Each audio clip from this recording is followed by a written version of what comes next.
Assalamualaikum warahmatullahi wabarakatuh. Halo anak-anak, bagaimana dengan kabarmu? Semoga semuanya dalam keadaan sehat walafiat dan tetap semangat di dalam belajar.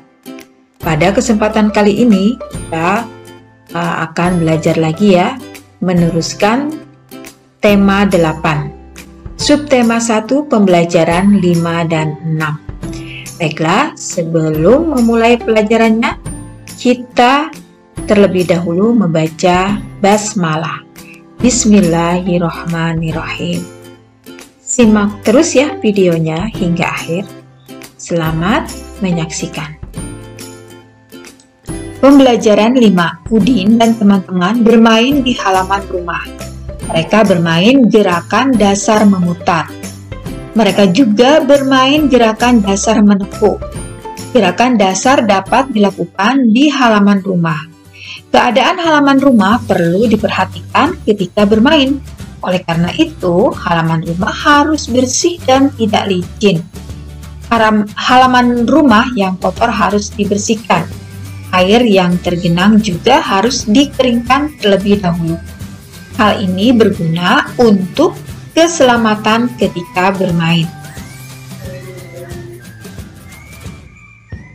Ayo mengamati anak-anak, amati dan bacalah teks percakapan berikut dengan lafal dan intonasi yang tepat.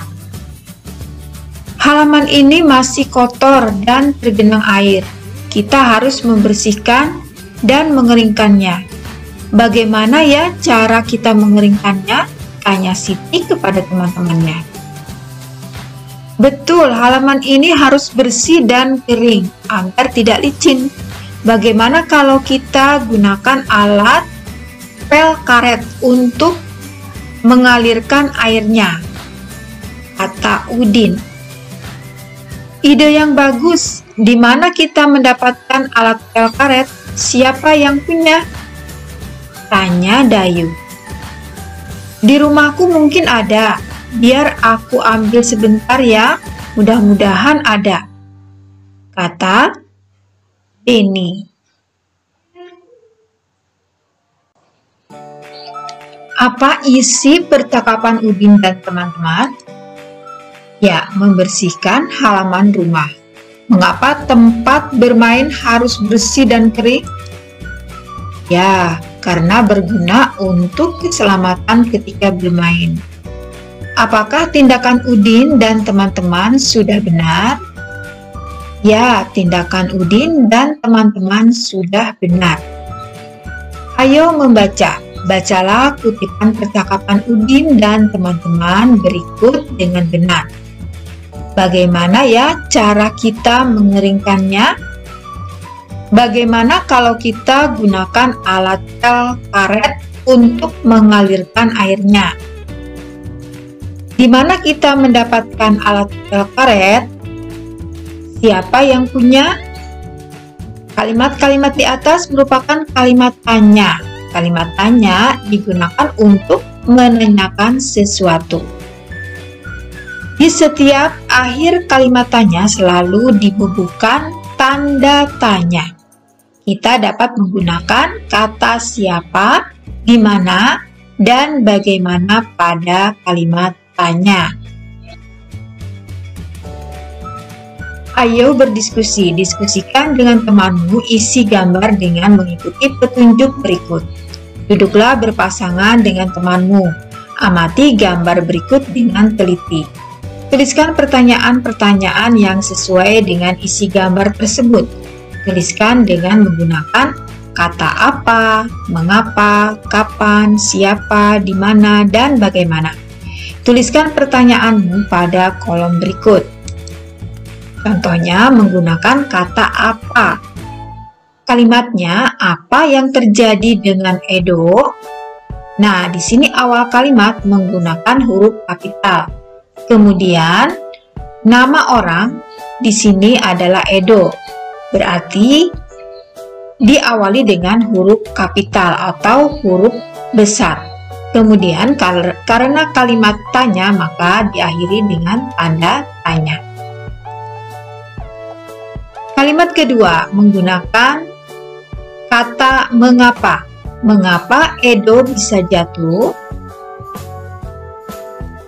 Kalimat ketiga menggunakan kata kapan. Kapan Edo jatuh? Kemudian kalimat keempat menggunakan kata siapa. Siapa yang menolong Edo? Kalimat kelima, di mana Edo jatuh? Kalimat keenam, bagaimana kondisi Edo sekarang? Nah, ini 3, 4, dan 5 sudah kita kerjakan tadi ya di atas. Sekarang coba bacakan pertanyaan yang kamu tulis dengan lafal dan intonasi yang tepat. Ayo mengamati anak-anak, Udin dan teman-teman bermain gerakan menekuk. Gerakan menekuk banyak bentuknya. Gerak dasar menekuk lutut. Gerakan menekuk lutut bertujuan untuk melatih kekuatan otot paha. Selain itu, berguna juga untuk melenturkan kaki. Berikut beberapa gerak dasar menekuk lutut. 1. Setengah jongkok. Gerak dasar menekuk lutut setengah jongkok. 2. Gerak jongkok penuh.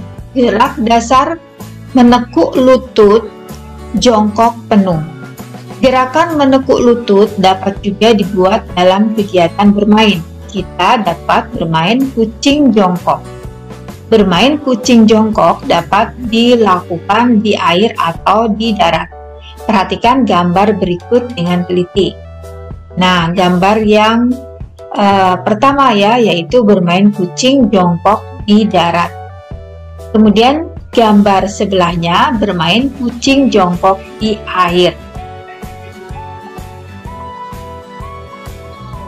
Cara bermain kucing jongkok di darat. Nah, di sini ada 3 ya. Ada 10. Kemudian bawahnya cara bermain kucing jongkok di air. Nah, silahkan kalian bisa membacanya di sini ya, anak-anak.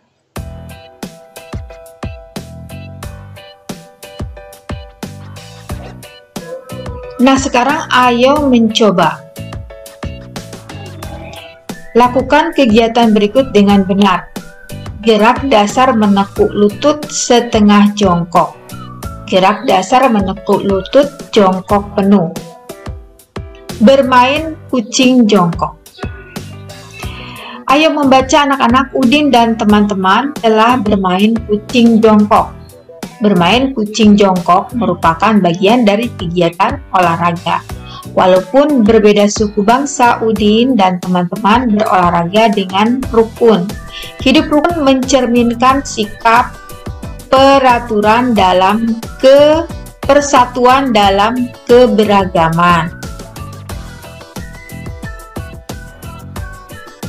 Ayo berdiskusi, diskusikan dengan temanmu kegiatan-kegiatan berikut. Diskusikan contoh kegiatan olahraga lain yang mencerminkan sikap persatuan dalam keberagaman. Tuliskan hasil diskusimu pada tabel berikut. Nah, di sini sudah ada contohnya ya. Nama olahraganya bermain kucing jongkok.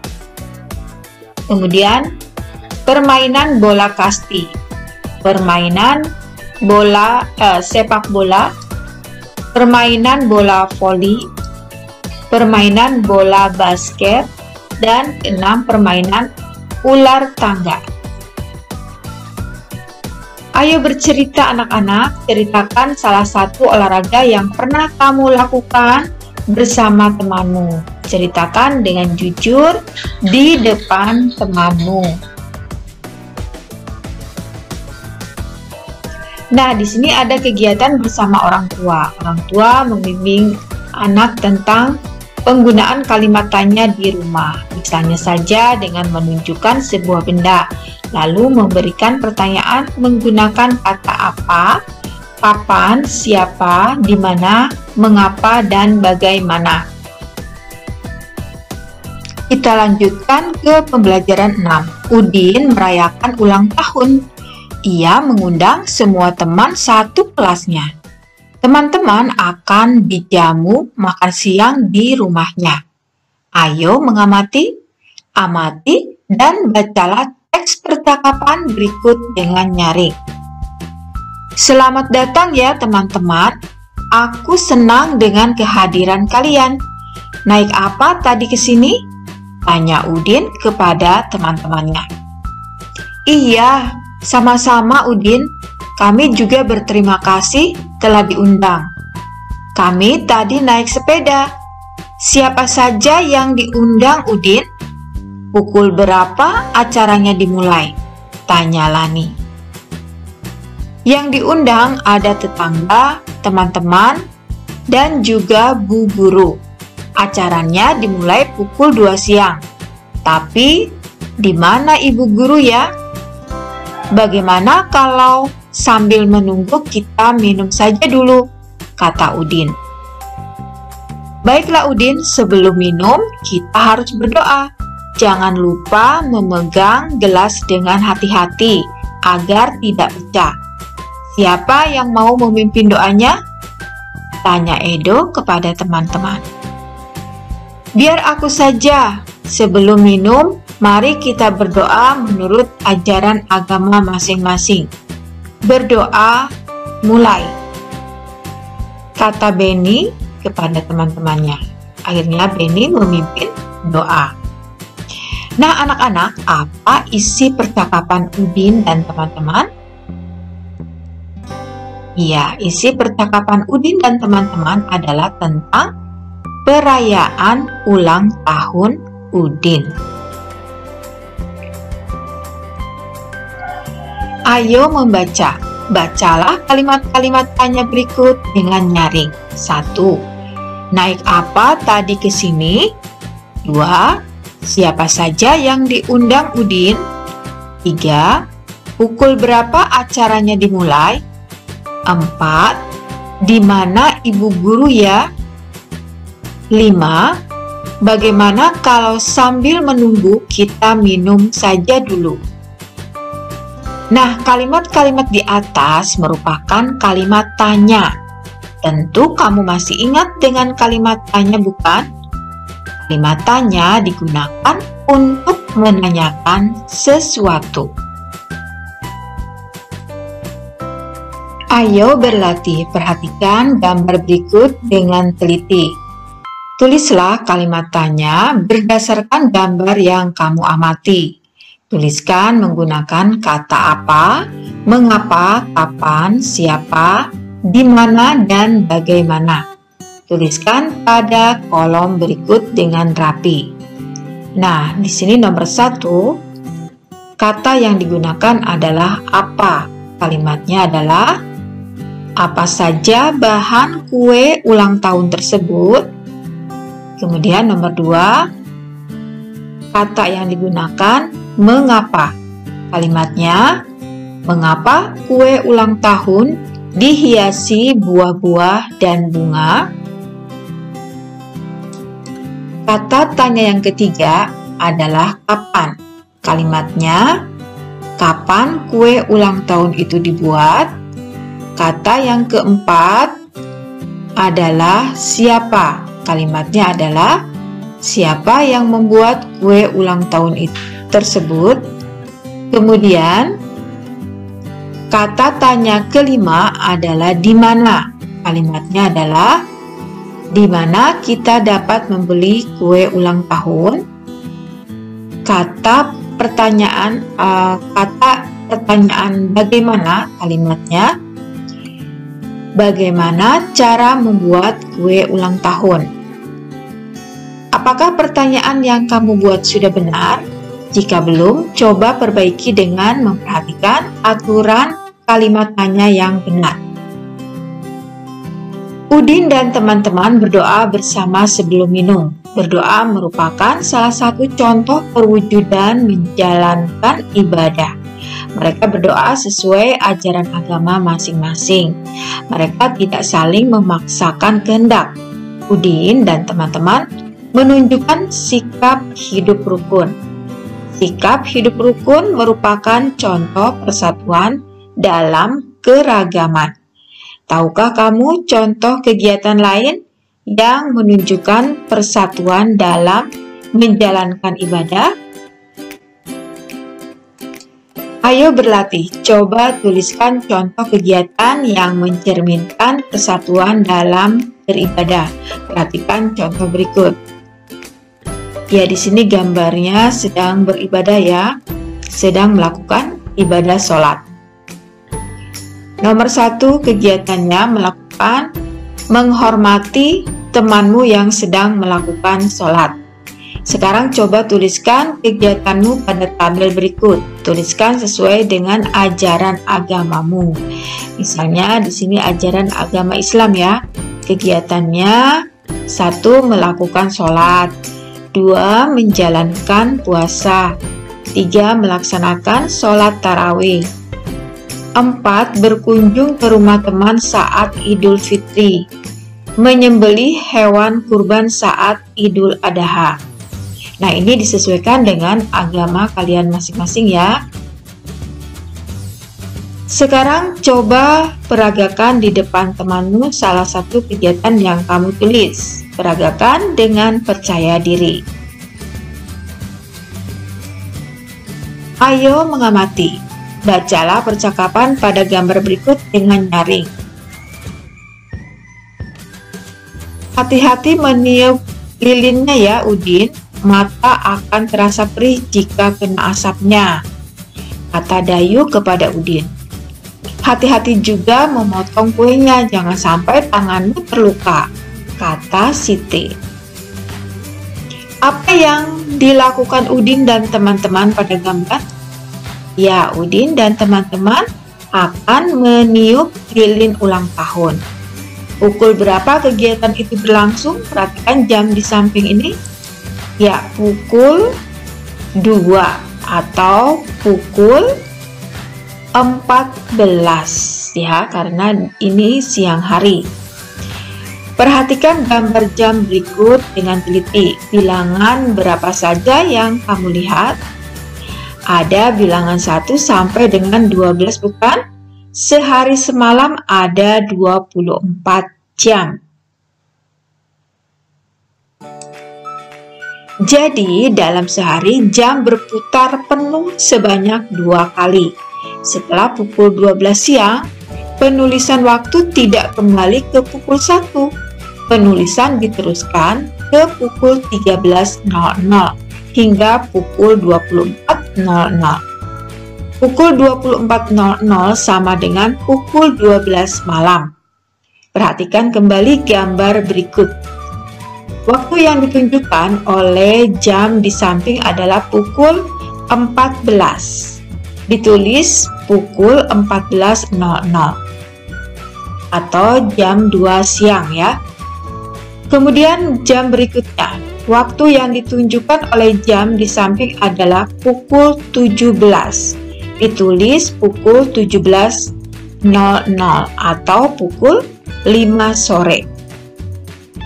Waktu yang ditunjukkan oleh jam di samping jam yang paling bawah ya adalah pukul 20. Ditulis pukul 20.00. Nah, atau pukul 8 malam. Ayo berlatih anak-anak, tuliskan tanda waktu yang ditunjukkan oleh jam berikut dengan tepat ya. Waktu yang ditunjukkan oleh jam di samping adalah pukul, di sini ditulis malam ya, malam hari. Nah, jarum jamnya menunjukkan angka 9 dan 12 ya. Jadi, pukul berapa? Ya, pukul 21. Ditulis 21.00 atau pukul 9 malam. Kemudian, waktu yang ditunjukkan oleh jam di samping adalah pukul, karena sore hari, maka pukul 15. Ditulis pukul 15.00 atau pukul 3 sore. Kemudian jam berikutnya, waktu yang ditunjukkan oleh jam di samping adalah pukul 12. Ditulis pukul 12.00 atau pukul 12 siang. Kemudian di sini malam ya. Waktu yang ditunjukkan oleh jam di samping adalah pukul 23 ya.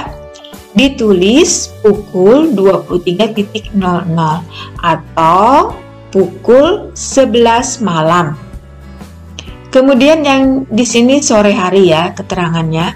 Waktu yang ditunjukkan oleh jam di samping adalah pukul 16. Ditulis 16.00 atau pukul 4 sore. Nah, bagaimana anak-anak? Mudah bukan? Menuliskan waktu pada jam yang tadi sudah Ibu sampaikan. Sekarang kegiatan bersama orang tua. Orang tua membimbing siswa tentang tanda waktu yang ditunjukkan oleh jarum jam hingga pukul 24 malam di rumah. Nah, anak-anak sampai di sini dulu pertemuan kita untuk pembelajaran kali ini. Terima kasih kalian sudah menonton videonya, semoga bermanfaat dan kalian memahami apa yang sudah disampaikan. Baiklah, mari kita tutup dengan membaca hamdalah bersama-sama. Alhamdulillahirabbil alamin. Wassalamualaikum warahmatullahi wabarakatuh. Sampai jumpa lagi di video berikutnya ya.